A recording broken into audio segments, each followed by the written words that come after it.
Wait.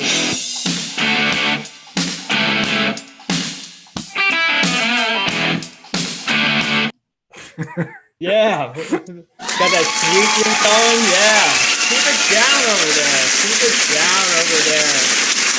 Keep it down. You guys are great. That great ACDC thing brought to you by Jeff Paul's shirt. And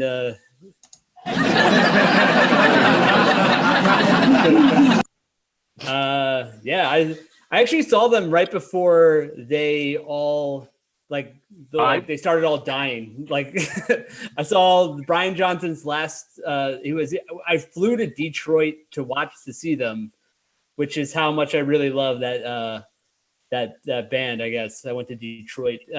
They don't have any like I feel like the city, they try to make it really nice, but they keep putting they had a graffiti on the walls, but it wasn't really graffiti. It was just banners that they put up there. I'm like, this is cheap bullshit. This is not what's going on. But thank you guys for coming to Chirping Bird Comedy. Tweet, motherfuckers. You know what I'm saying? Obviously, we've had a lot going on in our whole. There's a lot of protests and all that kind of stuff. I think where a lot of people are learning about different people's ways of life. Some people are learning that. That's really good. Some people are learning that Rage Against the Machine is a political band, which is insane. That's kind of like going, because a lot of them are saying like, well, I was into them and then they took a political stance. It's like, what were you thinking they were doing before? Like, that's like kind of going in and saying like, you know, I was really into milk, but since they started putting dairy in it, I'm out. Like, I'm done. Complete bullshit. And it just proves that there are some dumb people in the world that don't really understand clues. But anyway, so we got that going on. What's going on with me is that I just moved in with my girlfriend. Got an apartment together. It's very cool. Oh. Yeah, it's been pretty cool so far. She started saying like cute things like, oh my God, like, where did I find you? And I was like, Hinge. We met online. Do you not remember our dating history like at all? But it's been pretty cool. Been stuck here, but it's been nice. Got a cool big microphone because that's what we do in quarantine now. I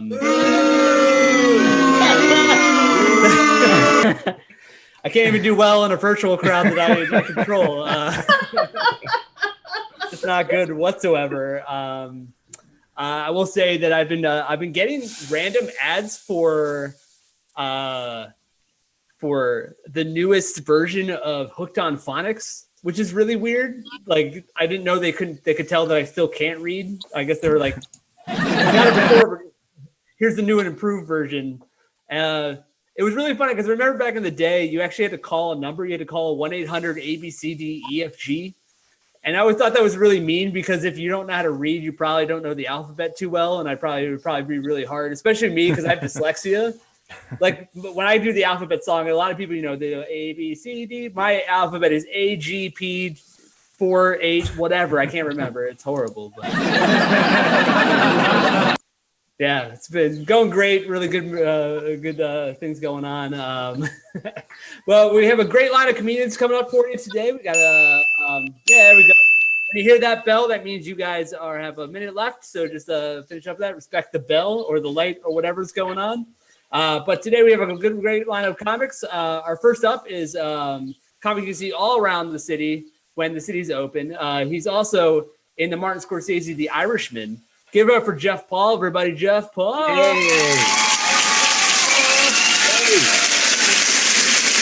Wow.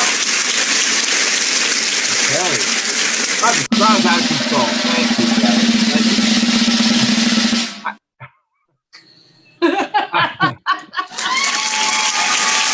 Sorry, go ahead. Yeah, thank you. I've been doing these fucking dumb Zoom shows. I still can't figure out where the camera is. You know, I can't believe I'm actually on a show called Chirping Bird Comedy. I mean, like, you think you were hitting a low before doing Zoom shows. I'm on Chirping Bird Comedy. This really has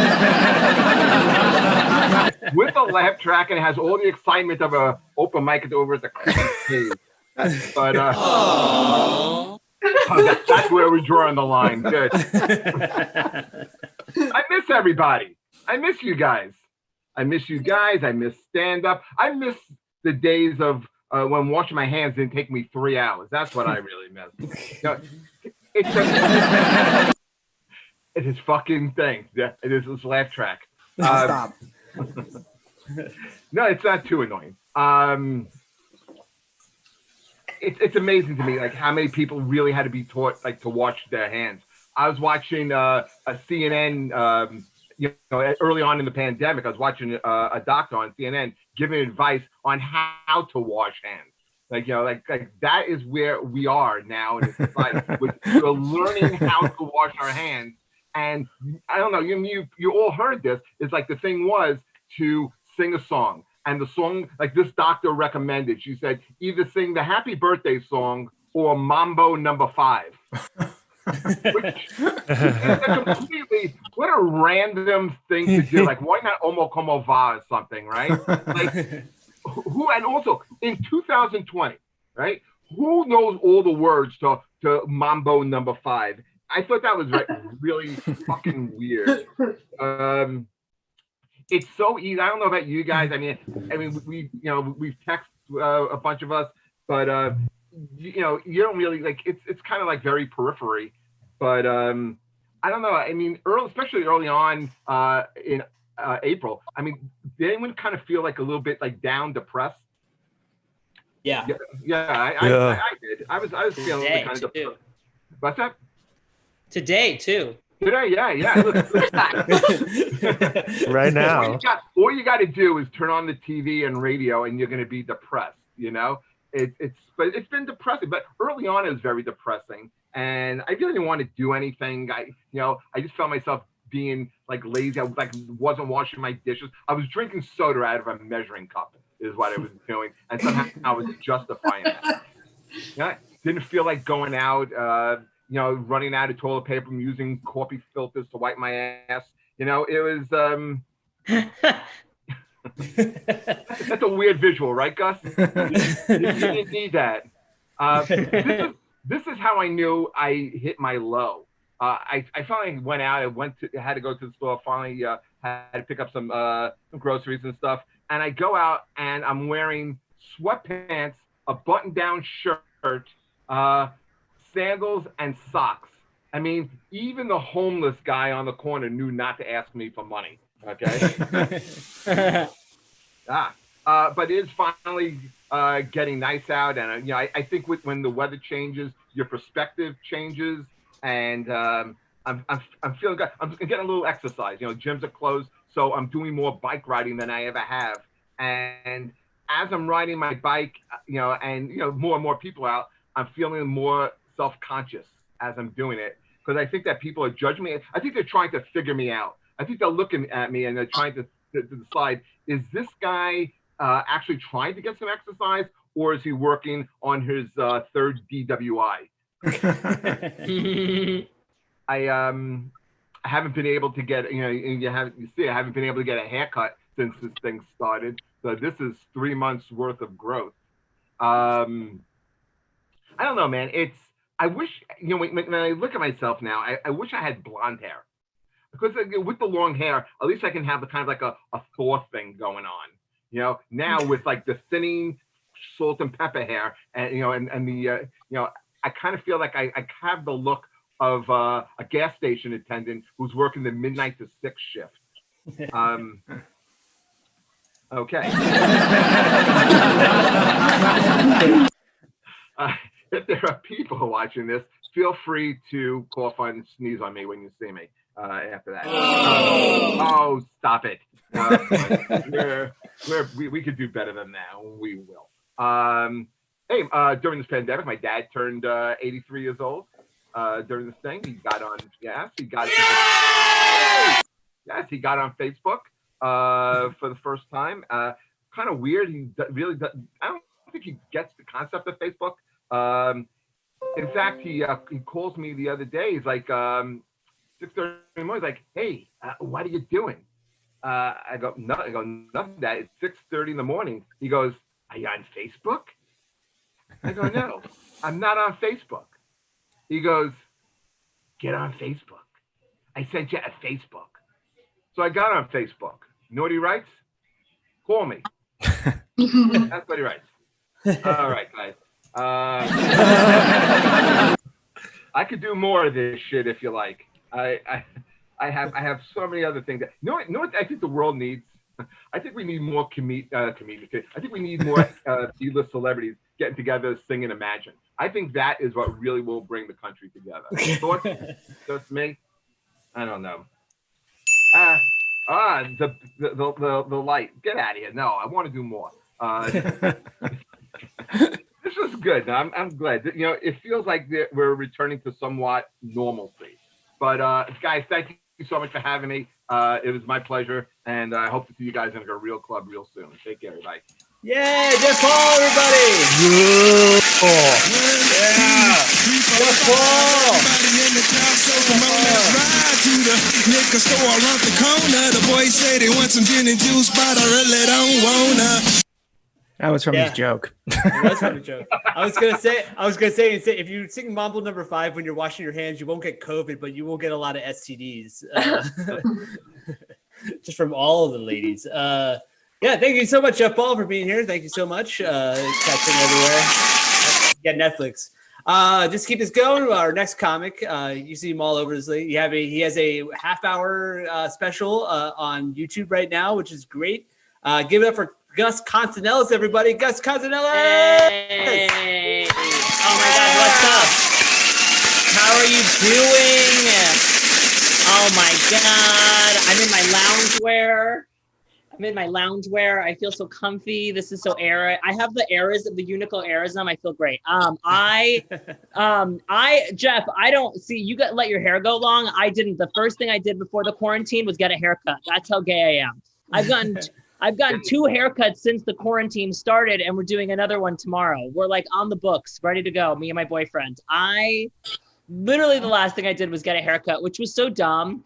And I didn't have toilet paper. I was just using wipes. It was just a miserable thing. And it sucks getting a haircut when you have a receding hairline like I do. Thank you. I know you noticed. I know it shines.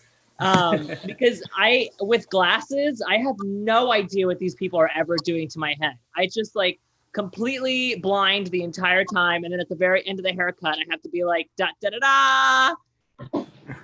I love it. I hate it every time. Every time my hair gets worse and it's miserable. And the people cutting my hair, it's like, I only have 3 haircuts left. Please give me a break. Please save me from this. They gave me the trainee this time, and the trainee spent 37 minutes on my head. And completely messed it up. At the end of the haircut, it was like, da, da, da, da. And the owner walked by and he said, "You have to fix that." It looked awful. It looked awful. It was blotchy. So then they brought in another person to fix my hair. And I thought, all right, he'll spend 5 minutes. How long could he possibly spend? He spent another 37 minutes on my hair. I was there for 1 hour and 14 minutes, which is 61 minutes too long for a man to get a haircut with this length. I was pissed. I was so mad. I could not control my anger. I was running late. And so what did I do? I tipped both of them. Okay. That's what I did. Because I can't do confrontation, Drew. He gave me a free coupon for a haircut, which I can't even fucking use. I can't even use the coupon. I can't. I haven't used the coupon in 3 months. He hasn't reopened yet. It is what it is. My parents I'm in Brooklyn. I'm in Park Slope. Someone said, you showed them. Yeah. I gave him a good crisp $10 bill. And said split it. My parents are in Bay Ridge. I'm in Park Slope. And my mom is terrified of coronavirus, but at the same time, she's completely irresponsible. Every time I call my mom, she's like, I will die. This is the last time you will ever speak to me. Say your goodbyes now. And then she'll just FaceTime me outside of a Baskin Robbins and be like, they wouldn't let me in. I didn't have a face mask. And I'm like, put a face mask on. And she's like, I moved to America, so I wouldn't have to wear a face mask. I'm like, I can't do this. Please just. She came by my apartment one time. I was like, where's the laugh track? Can we get the laugh track? Jeff killed the whole laugh track, and I have been dropping joke after joke here. Drew. I don't want to ruin your rhythm. I'm not controlling. Eric. Thank you. Who's controlling? Oh, Eric's controlling. We all are. Sorry. I'm getting this is what exactly the last set I did at Broadway Comedy Club went like. So this is honestly great. It's a fun. My mom, so she came by and she like dropped off food and she had her face mask on and her gloves, and at one point she like took her face mask off and lit a cigarette, and I was like, she's gonna die. And she was like, this cigarette is the only joy I have left in my life. And I was like, it's my birthday, please, Mom. She can't. Laugh track. Okay, I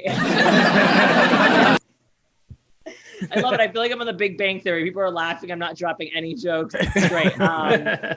Nothing makes sense. Someone. Oh, Jeff said, "Do you have a blender sound effect?" Why? Because it sounds like you'd rather kill yourself than listen to me. Great, me too. No, you mentioned Broadway Comedy Club. It would really feel like Broadway Comedy Club without the blender sound. Oh my God, that's so true. The blenders. Okay, that's so true. People that smoke though during the time of Corona, it's like, I don't want to catch a respiratory disease. I want to give myself one. That's the punchline I have. That's the punchline we're going with. Flap track. Okay. Oh, sorry. It didn't happen. Even Eric was like, I'm not with you on this. Not even good enough for Big Bang Theory. I think for the rest of my set, I'm just going to keep going laugh track and see if Eric is paying attention. That's how much I am craving a man's attention. Just very good. Very good. I think I'm almost done. Yeah. That's the blender. Welcome to stage, Troy Bond. Never on this stage. I miss you guys so much. All right, guys, that's my time. I'm going to get out of here. Thank you very much. Oh, give it up for Gus, everybody. Give it up for Gus. It's funny because the last time I got my haircut, I went to a Brooklyn place, and it was like a really cool sit-down place, and the guy started massaging my face, and I wasn't ready for it. And it wasn't just like a regular like moving my face around. He started like kind of slapping it like all over the place. And I started laughing because I'm like, that's fucking hilarious. And he asked, what's funny about this? And I said, dude, you're slapping me. I'm definitely paying for it. So I need you to catch up on the laughter. Yeah. All right. So next up, keeping this train going, this comedy train going. This next lady, she's super funny. Give it up for Sharon Simon, everybody. Sharon Simon. Thank you. Thank you. I can't believe all the applause. Oh yeah. Thank you so much. Right before I'm about to go on, I get my internet craps out. I get shoved off, and then I come back on Zoom. I'm facing the wrong direction. I try to get back in, then my phone starts calling 911 on its own.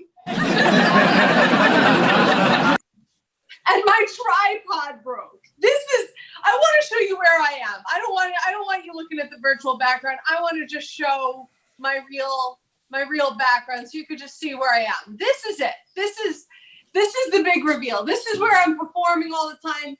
And where I spend my days listening to people from New Jersey complain about the fact that they can't get their favorite flavor of ice cream. Yeah, I don't know what is it. I don't know if any of you are experiencing this because I feel like everybody here is living in New York, but I feel like the further from New York somebody's living, the more pissed off they are that they have to stay in their homes, even though they have a backyard. And this is it for me. This is it for me. And I live alone. I'm married, and I live with a verbally abusive parrot. You all know I'm married. Listen, Parrot, she's lovely. She's my little buddy. I love her to death, but they're not pets. They're like toddlers with Viking foghorns attached to them. All they do is scream all day. And I can't get my husband to be in sketches with me, so I force my parrot to be in sketches with me. But I know she doesn't like it because she's so pretty, you know? She's like, I'm going to be an actor. I'm ugly and stupid. I was going to be a singer. She thinks she's better than me. She also thinks she should be mating with my husband, but there's nothing I can do about that. I miss you all. This is standing in my kitchen, but look how old this thing is. I have a fire extinguisher that is older than some of the people on this Zoom conference. And I promise you that. I promise you that that's the truth. I'm a Gen Xer. I'm proud of it because it has a lot to do with, I think, how I'm dealing with this. Like, my father is very, very old. He's in his 80s. He's on dialysis. He has several stints in his heart and chronic leukemia, and he refuses to stay home. He's like, no one's going to tell me what to do. I'm like, you're telling me I have to sleep late, drink all day, and watch TV? I've been training for this since the 90s. I think there's other I'm not sure if anyone is, but I think there's other Gen Xers on this line, and I don't know if you're feeling the same way I am lately. I feel kind of like being a Gen Xer is really similar to being from New Jersey. Like, no one respects us. Everybody's judging us. All we want to do is party and smash Coors Lights on our head. That's it. That's it. When this is over, because it doesn't seem like anybody older or younger than me can handle what's going on. When this is over, all that's going to be left are us. A bunch of middle-aged douchebags smoking weed and playing video games in our parents' basements. And I have a lot of millennial friends, and I absolutely love my millennial friends. I love you guys. I don't count.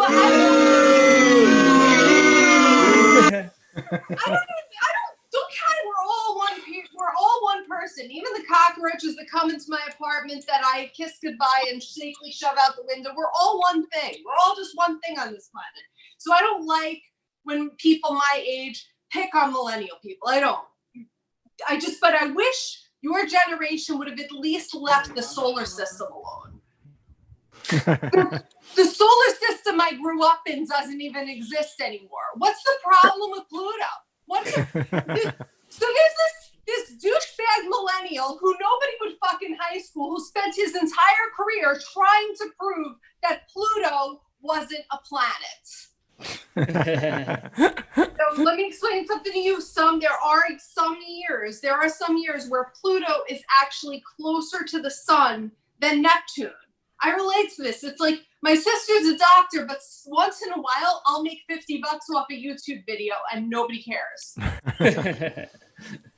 What's his problem with Pluto? It's kind of like Pluto's like been on the Maury Povich show, and it's like, you're not my father. He's like, you've always been my son. You've always been my moon. So it actually, from 1970, look this shit up, from 1975 to 1999, Pluto was closer to the sun than Neptune. And then, just like gender, you millennials threw it the fuck out of the solar system. And I'm all for, like, I met this girl, she's like, Sharon, just so you know, I'm pansexual. I'm like, I'm not trying to fuck you. Why would I care? For me, back in my day when I was single, I slept with everybody and called it Tuesday. I have to get a job. If this goes on, I have to get a job. Doesn't that suck? Things are going so good. I might have to get a job. So I applied for a job in customer service, and the guy's like, do you have any special skills? I taught my 85-year-old father with a flip phone how to use FaceTime and Zoom. I can do anything.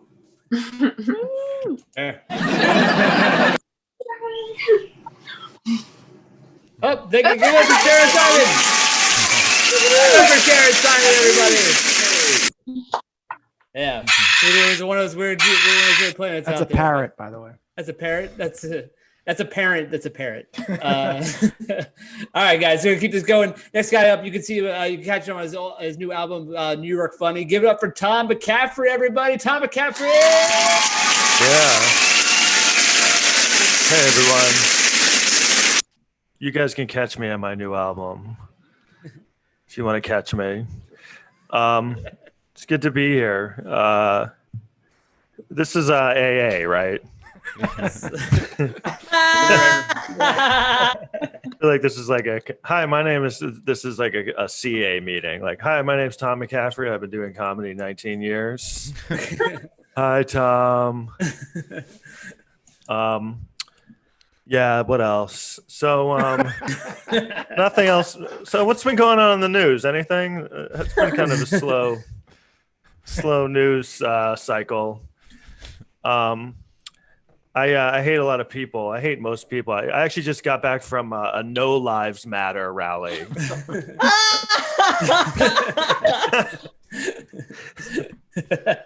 Which is just a lot of people with no self-esteem. Like, yeah, I hate everybody. I think it's really weird. Like, I hate people, but I hate all people.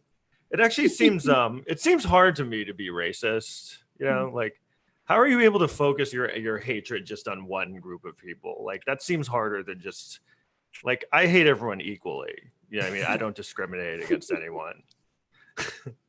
I think it's weird that you're able to be like, no, only those people are the ones I hate. And the other one, like, oh, really? White people are never annoying? No redneck has ever cut you off in line at Starbucks?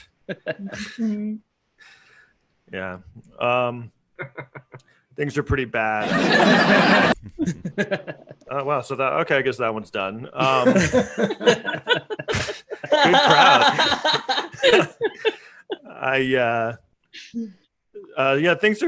Things are bad. The police are doing a really bad. The police are doing a bad job when white people are afraid of the police.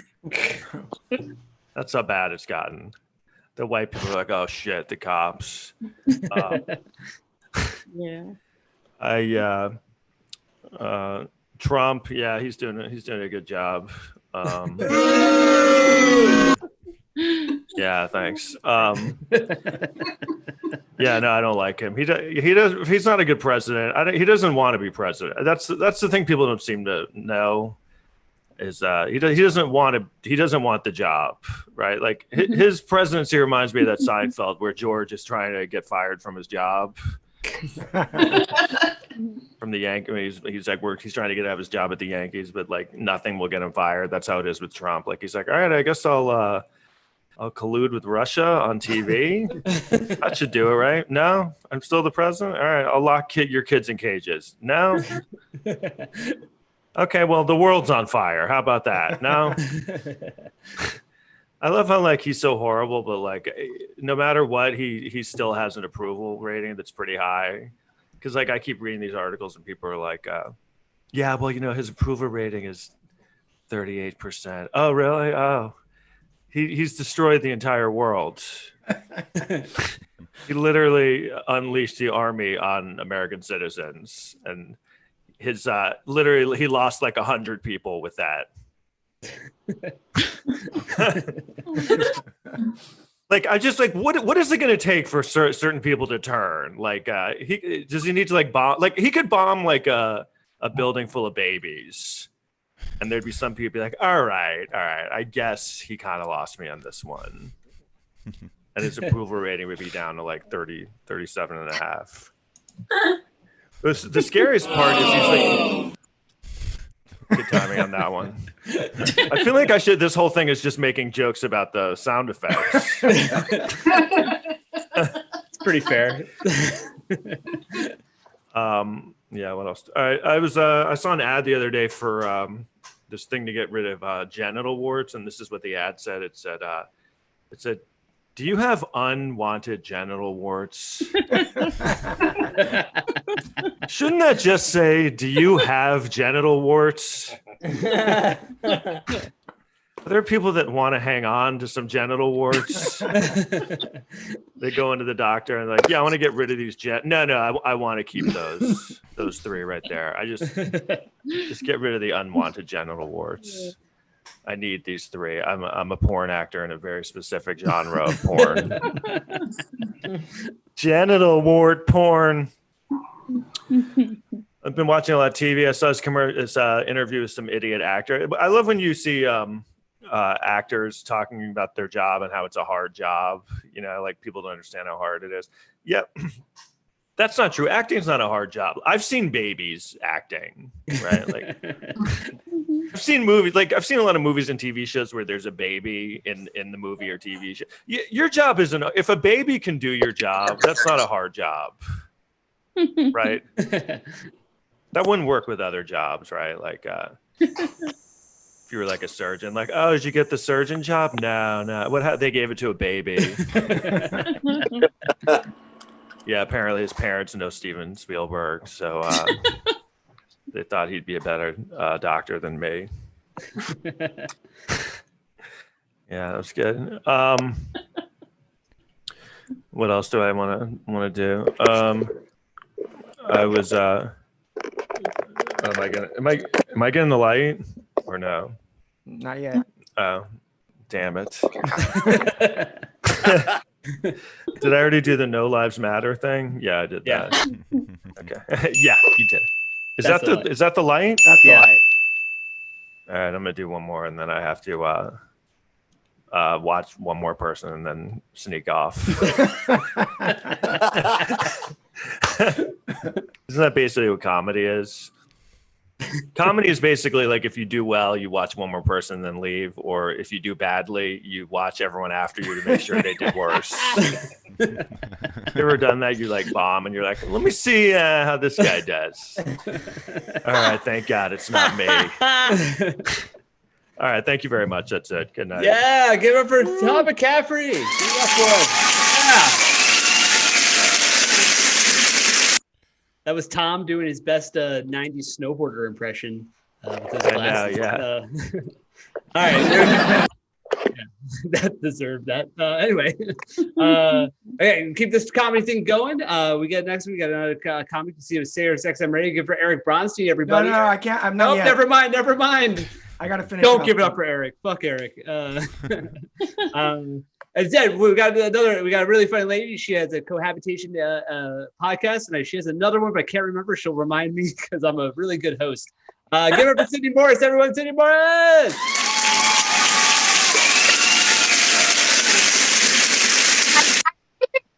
The only comic who gave up their podcast during quarantine. Like, I'm not still making the podcast. Everyone else wants you guys room. It's fine. No more podcast. It's Friday night, which feels like a totally arbitrary thing to say now that time is meaningless. How many people still have a boss? Who is still at home with a boss? Your boss. Yeah, where she's like lost all concept of what time of day is an appropriate time of day to send text messages. It's like she knows I'm stuck inside and all times are strange. But I spent most of this week doing what I assume everyone else is doing, which is scrolling through Facebook and getting increasingly concerned about the apparent racial politics of my high school health teacher. I don't know, you guys, like, she's so progressive. She brought in an actual dildo to teach us about proper prophylactic application. But now she's like on Facebook posting about all the good cops that she who obviously are in a kind system because they keep letting her, a middle-aged white lady from Colorado, off on minor speeding tickets. But this interesting thing has happened. I feel like this is happening. Like, now we're all having high school in her comment threads while we tell her that she's wrong. I feel like family reunions are happening in the same way right now. We're like, oh, excuse me, it is possible to defund the police. And oh my God, how are the kids? Nice. I'm connecting with my gay high school boyfriend, which I should say, I love gay men. And I'm saying that because it is Pride Month and I am pandering. But I don't the way that like all white girls in their 20s love gay men. I literally fall in love with gay men. It's been a pattern. It was a pattern for years. I didn't realize it, of course. You don't, right? I just thought that everything that everyone was saying about male sex drive being so voracious was a lie. It's just like, I had a high school boyfriend, the gay high school boyfriend, and I remember my dad saying, Sydney, you have to be careful because boys only want one thing. And I remember thinking, I know, season tickets to the local dinner theater. My boyfriend has been talking about it for months. Better than that joke has ever done. No, So then we graduated high school, we moved on. His mother, who called my mother, and then my mother called me to say, "I told you so." And then we went out to dinner because he was living in New York, and I was like, "I'm too much of a gossip hound. You can't come out of the closet after touching my boobs and not have me ask you about it." So and he reminded me that he tried to take my virginity, and that I said no. I demurred. I said I was too nervous and I refused. And then he said, "Thank you for having the foresight not to sleep with me." I don't know. Thank you for not taking their virginity. Not the ego boost I was expecting it would be. But it did make me think about the boy who actually took my virginity, who I had recently seen on Instagram announcing his engagement to a very nice young man. I live in Miami. So I called Mom because she's involved now, right? And I said, "Mom, it's too good." I'm coming. And she said, "Sydney, I just ran into your elementary school boyfriend, Alex Toll, at the grocery store." And I said, "When are you bringing that up?" "Right now." And she said, "Because his very sweet boyfriend works at the deli counter." Smelling? Right? Like, I think that if helping men discover their latent homosexuality were some sort of a team sport, I would be a first round draft pick. I have to say, I rethought that joke today. Maybe I'm not helping them discover it. Am I like a later round draft pick? Maybe I should be a beard. I should be like a first round draft pick as a beard. I think with that discussion of my last punchline, I'm going to end my set. Thanks, guys. Yeah, give it up for Sydney, everybody. Yeah.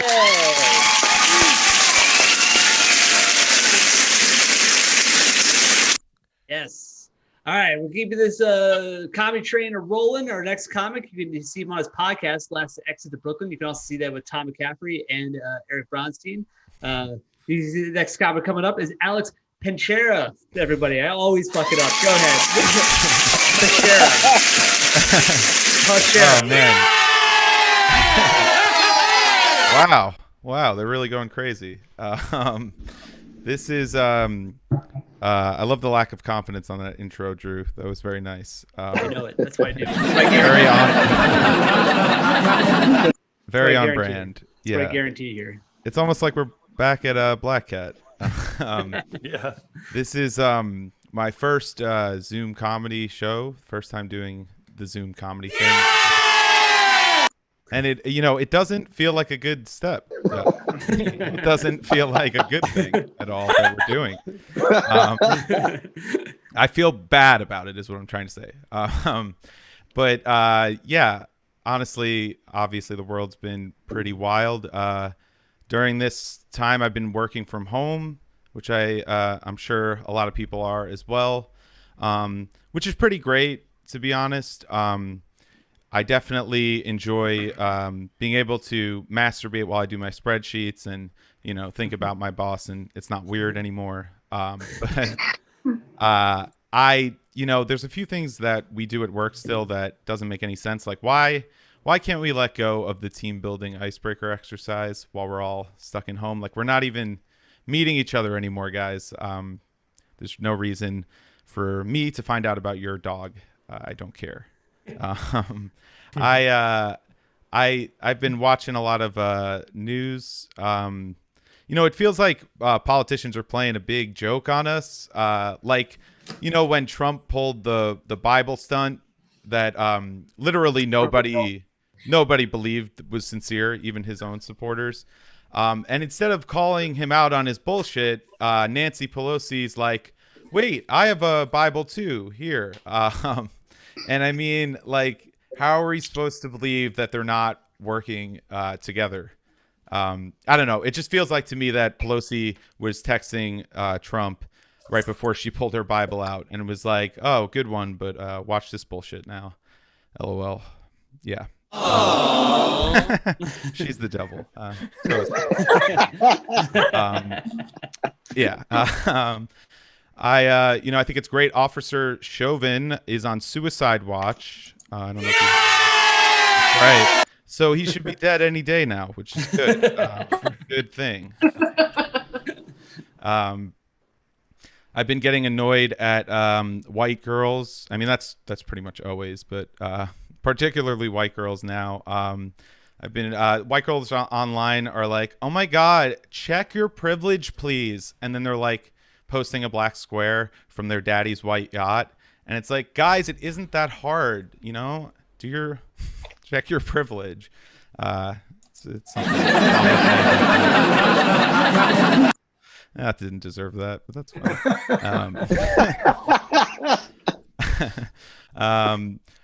Yeah.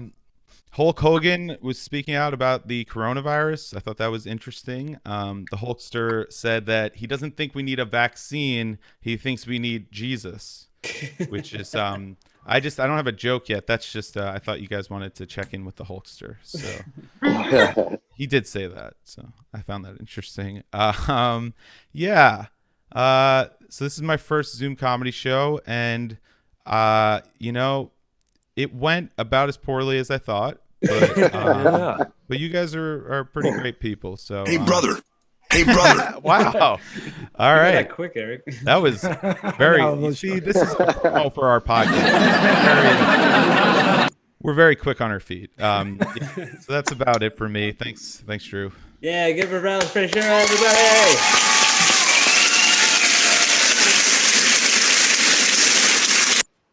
I will say that Hulk Hogan, you know, obviously has really good reasons to point to Jesus, because that's how he cured his Hulkamania with Jesus. Anyway. Hey brother. There we go. Yep, that's exactly it. Anyway, keep it going. We got our next comic. Super funny guy. See him all over the city, hosting everywhere, performing everywhere. Give it for Roberto Garcia, everybody. Roberto Garcia. Oh, yeah.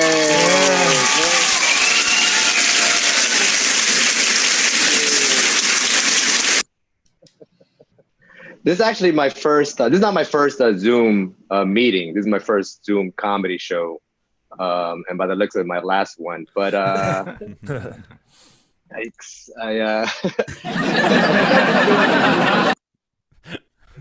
you guys been doing like the Zoom like birthday parties? I've been in a lot of Zoom birthday parties. I've noticed that Zoom birthday parties are a lot harder to leave than actual birthday parties. Ever tried leaving a Zoom birthday party when you're like one of 4 people there? You know what I mean? I've been to 3 Zoom birthday parties and I've already run out of excuses of why I'm leaving the Zoom birthday party. This is actually true. I actually had the coronavirus. I tested positive for the antibodies. Take that, Jesus. But I remember when I first had it, I had the symptoms of it. And actually, this is a true story. It was in March and I went to the clinic and they told me that they did not have enough kits to be tested, like test kits for, and I wasn't having like strong symptoms, and they actually didn't have enough kits. They actually said that they had more, this is true, they had more rape test kits than they actually had of Jesus. Of corona. You know what I mean? Like, you know what that means? That means like if you happen to have gotten raped in March, consider yourself lucky, I guess, right? At least you get tested for that. Oh. Appropriate. Thanks. I saw a fight outside. That was kind of exciting, right? I saw it was a group of, it was actually it was like 6 Asian dudes against like this big white dude. And at first I actually thought they were like shooting like a movie scene. It didn't seem real. Like it was like shooting like a movie scene because all the Asian guys had masks on.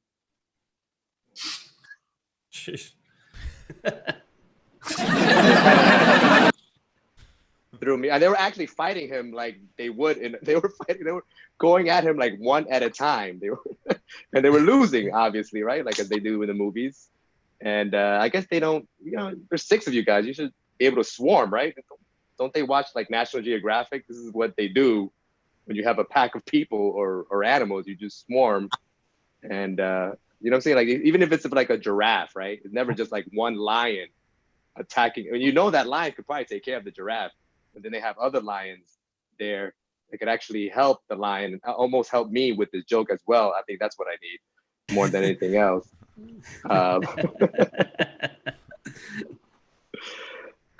This Black Lives Matters is pretty big. I think it's a big thing.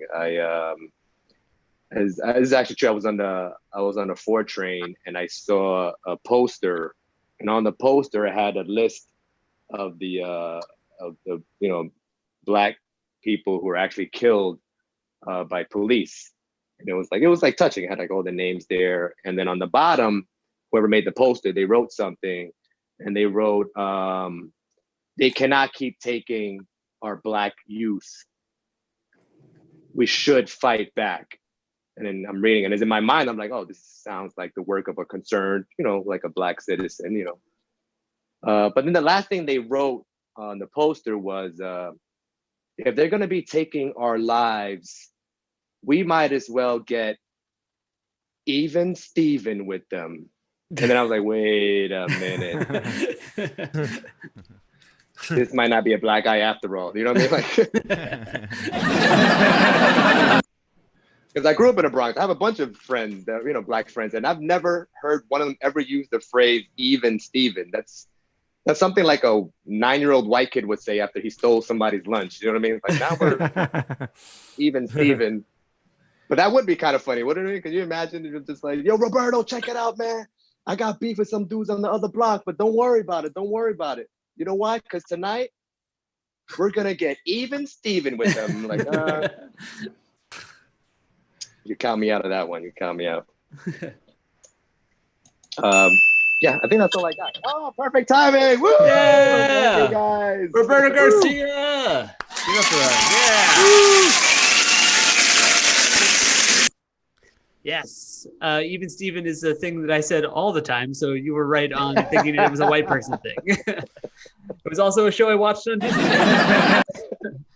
All right. So we got our last comic coming in right now. You can see him on at the Bomb Shelter Comedy shows and on his podcast, Trophy Dads. Give up for Matt Azark, everybody. Matt Azark.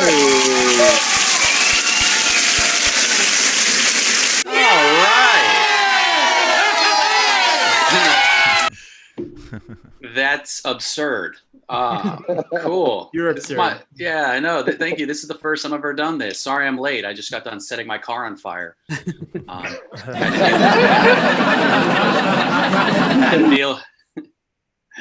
had to deal with the cops, man. I was pissed, dude. Home Depot closed a little early tonight, so I was like, fuck this, dude. I'm standing up, fighting the man. And I was like, I guess dad lives don't matter, Sorry, these are ridiculous. It's weird times, man. I feel like if you're gonna kill somebody, now is the time to do it, right? Because there's no cops. They're all at the protest. Everyone's wearing a mask, so you can't identify anyone. So even if you get caught on camera, dude, you're good. You're still not supposed to go outside, so your victim won't even be noticed missing for at least another 3 weeks. I feel like it's the perfect plan, right? No? Yeah. All right, cool. Yeah.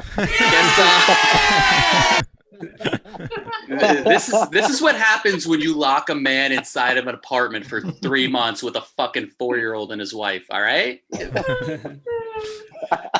Oh my God. This is great. This is going good. I got my white wine. I'm ready to, sit in my room and get drunk by myself again. It's great. My son almost got me killed the other day. I thought that was pretty fun. Thank you. Yeah. It's, with the whole lockdown and everything, since we're at home all the time, we watch a lot of movies. And I thought, hey, man, I should introduce him to Space Jam. And it was great because he loved it. He loves Space Jam, and he actually loves Michael Jordan now, which I'm pretty happy with because I'm a huge Bulls fan. I grew up loving the Bulls, and now he notices Jordan everywhere. Except for he gets confused a lot because we were leaving Prospect Park the other day. We were walking like right by one of the protests, and he sees a black dude and just screams out, "Daddy, is that Michael Jordan?" And I was just like, "Are you fucking serious right now?" And I started laughing because it's like that's how absurd the entire situation is. People noticed, and I guess protesters don't really have the best sense of humor. Yeah, they. I don't know what I'm gonna do with that. Yeah. Hey, brother. Oh man, this is good. Hey, this is good, man. I'm glad I joined. I'm glad I joined this. Hey, brother. Hey, brother. But it's cool. It's weird because like I remember like I know that teachers always complain that they're not getting paid enough. I'm like, dude, this shit is fucking easy as hell. It's so easy. Like I've been teaching my son at home for the last 3 months while doing my own job at the same time. This shit, it's actually not really. I'm sorry. It's not easy at all. It's like he's my kid. He's my son. Like I love him to death. Like I will do anything for this kid.